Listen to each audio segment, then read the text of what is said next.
Neste terceiro episódio de nossa reflexão a respeito das resoluções de Jonathan Edwards, gostaria de enfatizar o aspecto pessoal, ressaltando a maneira como Edwards lida com assuntos como pecado, autoexame e piedade. Primeiro, falemos sobre aquelas resoluções onde o assunto principal é o pecado. A resolução de número 8 diz assim: resolvo ser a todos os níveis, tanto no falar como no fazer, como se não houvesse ninguém mais vil que eu sobre a terra, como se eu próprio houvesse cometido esses mesmos pecados, ou apenas sofresse das mesmas debilidades e falhas que todos os outros. Também nunca permitirei que o tomar conhecimento dos pecados dos outros me venha trazer algo mais que vergonha sobre mim mesmo e uma oportunidade de poder confessar os meus próprios pecados e miséria a Deus. Nós percebemos já nesta primeira resolução de número 8, a influência da teologia agostiniana no pensamento de Edwards. Na resolução de número 12, ele diz: resolvo, assim que sentir um mínimo de gratificação ou deleite de orgulho ou vaidade, eliminá-lo imediatamente. Quanto ao que ele chama de fontes do seu pecado, ele toma uma resolução, a resolução de número 24, dizendo assim: resolvo que sempre que encetar e cair por um caminho de concupiscência e mal, voltar atrás e achar sua origem em mim, tudo quanto original em mim, tal coisa. Depois, encetar por uma via cuidadosa e precisa, de nunca mais tornar a fazer o mesmo, e de orar e lutar de joelhos e com todas as minhas forças contra as origens de tais ocorrências. Quanto à aparência do mal, ele diz na resolução de número 56: resolvo nunca desistir de vencer por completo qualquer de minhas veleidades corruptas que ainda possam existir, sem nunca tornar-me permissivo em relação ao mínimo de suas aparências e sinais, nem tampouco me desmotivar em nada caso me ache numa senda de falta de sucesso nesta mesma luta. Quanto ao método para vencer a tentação e o pecado, ele diz, na resolução de número 59, resolvo que sempre que me achar consciente de provocações de má natureza e de mau espírito, que me esforçarei para antes evidenciar o oposto disso mesmo, em boa natureza e maneira, sim, que em tempos tal qual esses, manifestar a boa natureza de Deus, achando, no entanto, que em algumas circunstâncias tal comportamento me traga desvantagens e que também em algumas outras circunstâncias seja mesmo imprudente agir assim. Em relação à confissão dos pecados, a resolução de número 65 diz: resolvo que me tornarei exercitado em mim mesmo durante toda a minha vida, com toda a franqueza que é possível, a sempre declarar meus caminhos a Deus e abrir toda a minha alma a Ele, todos os meus pecados, tentações, dificuldades, tristezas e medos, esperanças, desejos e toda outra coisa sobre qualquer circunstância. Ainda em relação a como lidar com o pecado, ele resolve fazer confissões, se necessário, abertas de tudo o que se acha em seu coração. Resolvo confessar abertamente tudo aquilo em que me acho enfermo ou em pecado, e também confessar todos os casos abertamente diante de Deus e implorar a necessária condescendência e ajuda dele até nos aspectos religiosos. Quanto ao autoexame, uma prática muito comum na realidade puritana, Edwards dá grande ênfase a esta prática e algumas de suas resoluções falam especificamente sobre isto. A resolução de número 37 diz: resolvo inquirir todas as noites ao deitar-me, onde e em quais circunstâncias eu fui negligente, que atos cometi e onde me pude negar a mim mesmo. Também farei o mesmo no fim de cada ano, mês e semana. A resolução de número 40 reforça, dizendo: resolvo inquirir cada noite da minha existência. Antes de adormecer, se fiz as coisas da maneira mais aceitável que eu poderia ter feito em relação a comer e beber. A resolução de número 41 diz: resolvo inquirir de mim mesmo no final de cada dia, de cada semana, mês e ano, onde e em que áreas poderia haver feito melhor e mais eficazmente.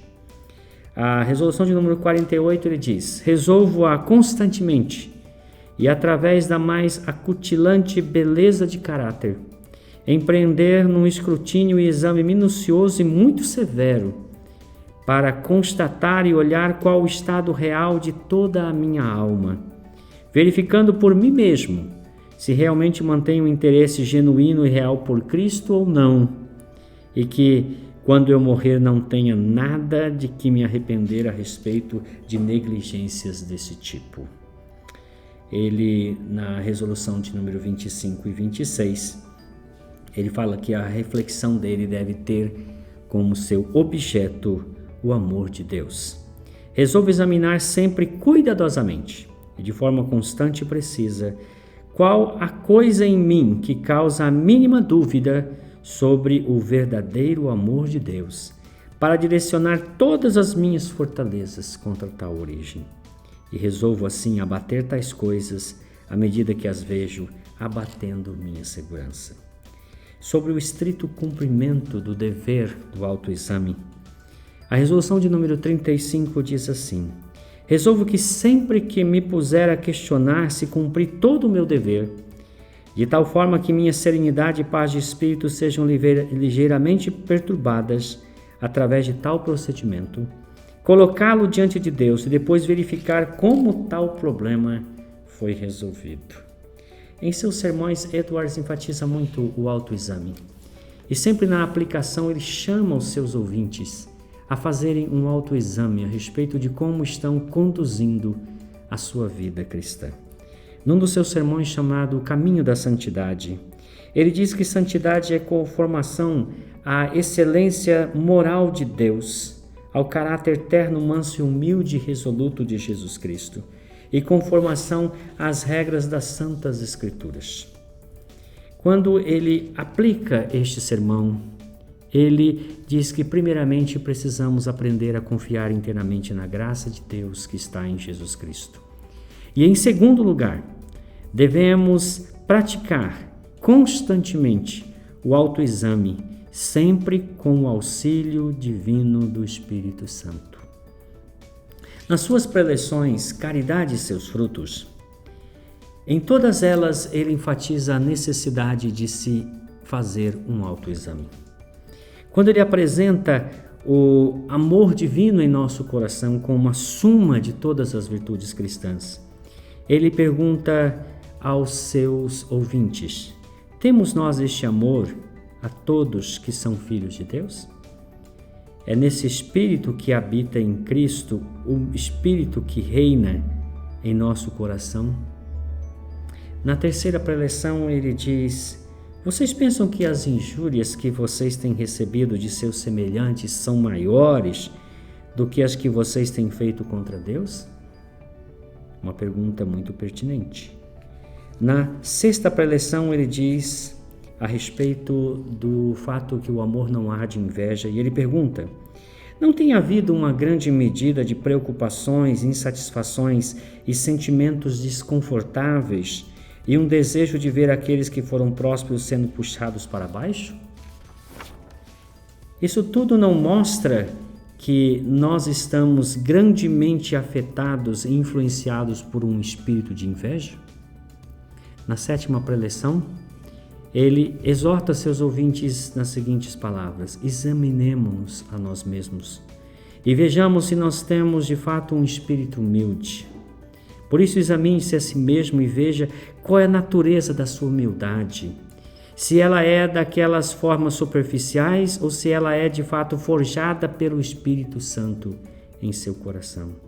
Assim também na 9ª reflexão, ele diz: nossas próprias consciências, se firmemente examinadas e imperativamente inquiridas, podem melhor dizer-nos se nós somos ou não temos sido pessoas de um espírito zangado e de irada disposição, como tem sido descrito.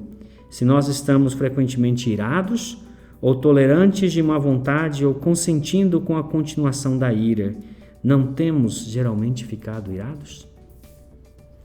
Em sua última preleção, quando ele fala que, nesse sentido, toda a verdadeira graça tende à prática na vida cristã, ele apela aos seus ouvintes: permitamos cada um diligentemente em oração indagar se todas as graças que tendem às práticas são vistas em nós, em nosso dia a dia, em nossa vida e cotidiana. Na aplicação de seu sermão chamado Esforçando-se em Busca da Perfeição, Edwards faz uma pergunta ao final da mensagem. Você tem encontrado em si mesmo um espírito que atua diligentemente por ser tal como foi exposto? Você tem buscado cumprir todos os deveres conhecidos por você? O autoexame é visto por ele como um dever, e sua prática deve ir além da mera especulação teórica e culminar numa reflexão a respeito da vida prática em todos os seus aspectos. A respeito da piedade, tanto Edwards como sua esposa Sarah são tidos como exemplos de fé e piedade genuínas. Na resolução de número 28, ele resolve estudar as Escrituras de tal modo firme, preciso, constante e frequente, que me seja tornado possível e que me aperceba em mim mesmo de que estou crescendo no conhecimento real das mesmas.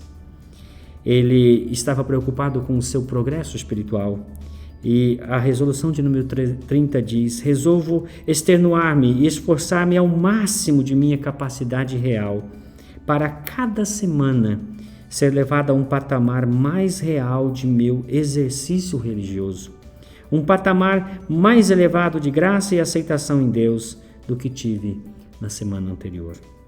A resolução de número 54 diz: sempre que ouvir falar algo sobre alguém que seja digno de louvor e dignificante o possa ser em mim também, resolvo tudo encetar para conseguir o mesmo em mim e por mim.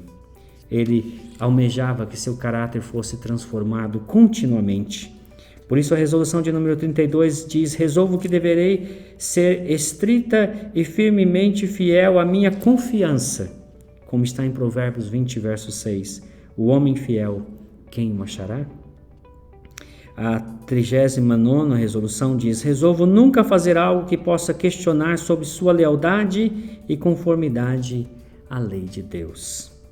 A penúltima resolução, resolução de 69, diz: resolvo fazer tudo aquilo que, vendo outros fazerem, eu possa haver desejado ter sido eu a fazê-lo.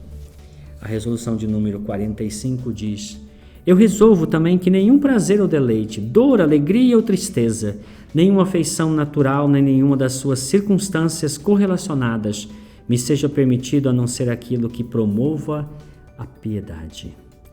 Ele queria ter sempre um espírito resoluto e disposto.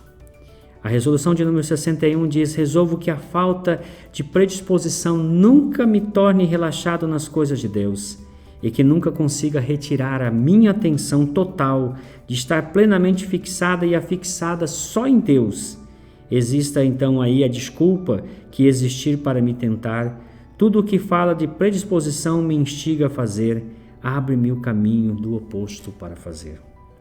A resolução de número 64, ele diz: resolvo que quando experimentar em mim aqueles gemidos inexprimíveis, que os promoverei também com todo o vigor existente em mim e que não me cansarei, no esforço de dar expressão a meus desejos tornados profundos, nem me cansarei de repetir esses mesmos pedidos e gemidos em mim, nem de o fazer numa seriedade contínua.